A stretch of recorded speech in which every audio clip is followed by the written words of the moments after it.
Hey guys, welcome to Black Dog School of Yoga. So today I wanted to show you a way to play with inversions, but not by way of kicking up the wall, using it in the opposite fashion. So if you really want to start learning how to go upside down or having the benefits of inverting the body, this is a way to access it if kicking up to the wall is not quite in your practice yet.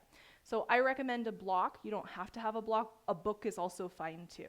Okay, so you're going to come into tabletop so that your feet are flat up against the wall, and this is a measurement, so your body is in the correct alignment with the wall. And you'll put your elbows on the floor underneath your shoulders, but shift forward so that your hips are over your knees, so you're making a good tabletop position here. And then you're going to take your hands flat to the floor, so your hand looks like an L shape like this, and it's going around the side of the block. You can totally do this without a block, but the block gives you feedback of not to slide your hands in so you look like a triangle. It keeps them the number 11.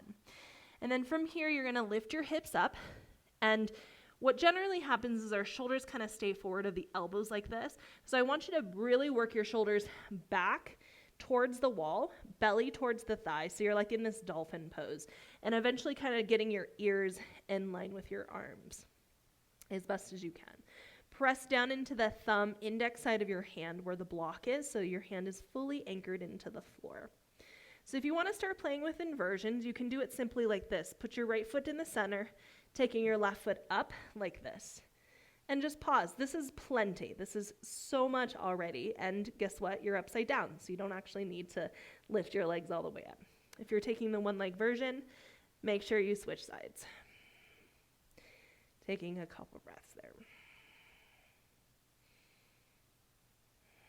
Good. Come down. If you want to play with lifting your legs all the way up the floor, you're going to take your feet and walk up the wall and bring your hips in line with the shoulders.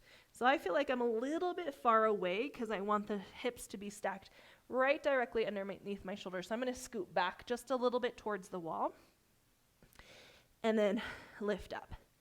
So you want ankles in line with the hips to be pushing forward towards the center of the room, and then your head to go through the frame of your arms. This is super, super, super, super demanding. Okay, come down for a moment. Let me show you what's really hard to hold where you don't want to be, okay? So if you're too far forward like this, and you come up, and your inversion kind of looks like this, this is like so much muscular energy to hold this pose like this, okay? You want to be able to stack everything. Oh my goodness. So that's why I was like, you know what? I'm going to scoot back because I don't feel like things are stacking. So it feels like you're really in a tight tabletop. But you have to sort of find that courage and that bravery to take your hips over your shoulders. So if your hips are back like this, also really, really hard. So straighten your legs some, not all the way, and use the balls of your feet to push your hips over your shoulders like this. And now this is a much more sustainable pose to hold. Okay, so you can try that variation. Another variation is without your blocks altogether.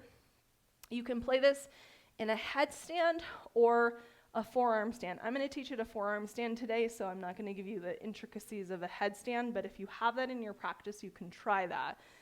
But there's a lot that goes on to make sure you don't scrunch into the joints in the spine there. Okay, interlace your fingers and unleash your pinky fingers, so they're not crossed like this. Unleash, tuck that under. Same position here. Tabletop, elbows slightly closer to the wall than underneath your shoulders. And then same thing, you'll press up. And again, my head is not on the floor because I'm going to teach you the forearm variation today. Again, you can learn to do headstand this way as well. Same thing, you can take one leg up at a time or take a walk up the wall. And best as you can, kind of visualize are the heels in line with the hips, and then work your chest back towards the wall. The key is getting the chest towards the wall. If you're this way, oh my God, so hard to hold there. So get the chest towards the wall, the butt towards the center of the room. And that's going to take a lot of bravery and courage, like I said, because it's going to feel like you're going to somersault towards the center of the room. Okay? And then give those a try. Let me know if that helped you get upside down and play a little bit. Don't forget to like the video and subscribe for more. Thanks, and we'll see you guys again soon.